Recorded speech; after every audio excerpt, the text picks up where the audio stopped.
Hey, this is Judgment here, and I've got part 3 of the Call of the Dead strategy guide, and I am on the section of the ship where I last left you, and I'm watching the back here. My two friends are watching each side, and I just wanted to include this round because I wanted to show you the VR-11 and what it does. The VR-11 is one of the new guns, and it actually is the one that changes zombies into humans, so we often call it the humanizer. So right there I'm changing some zombies into humans. You can still kill them, but it's nice because the zombies will chase after them, and right there I tried to get George mad so that he would chase after the humans that we just made. Now, as you just saw, when you shoot George with this VR-11, it calms him down when he's mad. So it's really nice to have, and comes in handy. Now that will only work when it's pack-a-punched. If it's not pack-a-punched, it just makes George mad, and so don't bother using it. Now I'm speeding this up because I want to show you what else the gun does with George, and it's really comes in handy. You know, normally you have to contend with George. He's constantly coming after you, even though it's pretty slow. But with this gun, you get a little bit of a break from him. So I'll show you what to do with that here in a minute. But we've got to get through the round, and I think the round is actually winding. There's only a couple more zombies that are coming. Now, the one nice thing about being in this back area is that whenever there's a fire sale, you have access to the box. Now be careful with that though, because one time I had that and accidentally traded in my pack-a-punched ray gun. And if you noticed, my ray gun right now is just the regular one. So be careful with that when you're trading your guns in, when you're trying to do it fast. Alright, so now I made George mad. Oh, and I guess I calmed him down. But here pretty soon I'm going to take him for a run and take him to the water, and I'll show you what to do there with them. Now, right now we're kind of talking strategy and what we want to do.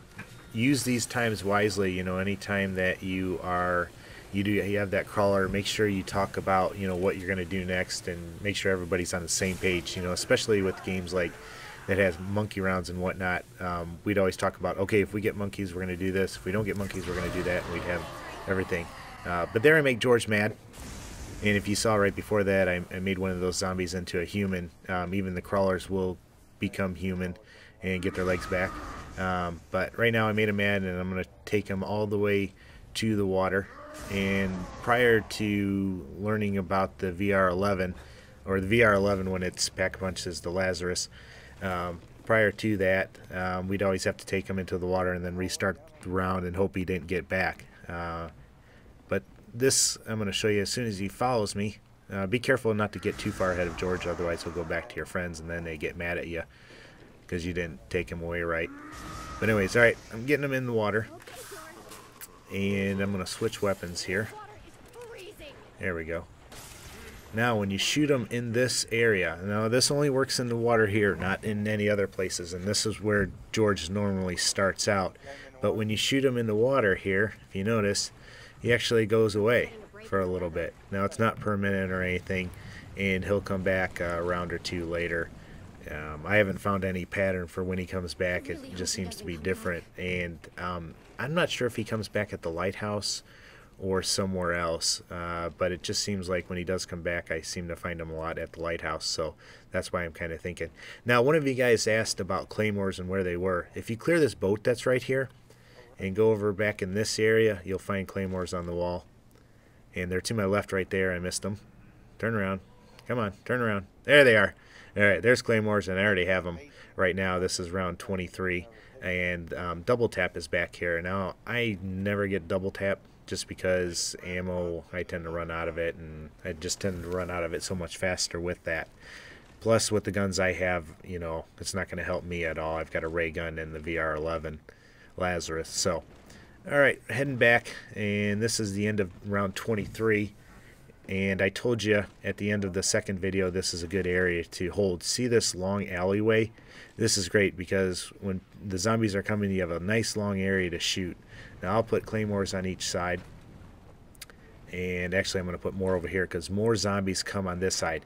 Whoever's on the side that I just came from, they're going to have their hands full. That's the majority of zombies where they come from. So But unfortunately, you're not going to be able to see that because I'm in the back here, and there's a guy right behind me watching the other side. That side, you hardly get anybody coming, so that side can actually go out, help out the other side a little bit and whatnot. All right, so I just got a bomb, so I'm kind of waiting for the insta-kill so that we're not waiting for the zombies to respawn. And I'm going to get it when it starts blinking. Alright, and when you're back here, I tend to stand in this one area because you can see both ways. Don't stand at the back corner of the boat because then you'll have to keep turning your head. And you got to keep on your toes when you're back here. It may seem a little bit easier, but you get a lot of zombies coming to you back off this way. Actually more than the area behind me. So this is the second most area that you'll see zombies spawn in. And since I got the insta-kill, I'm just going to keep knifing them. So that's nice. I think we end up getting 2 insta-kills, which is really helpful, especially for the guys with the LMGs. And if you're on the side, you want a ray gun with an LMG, especially on that right side. And if you have 4 players, put 2 people on that right side and 1 person behind me.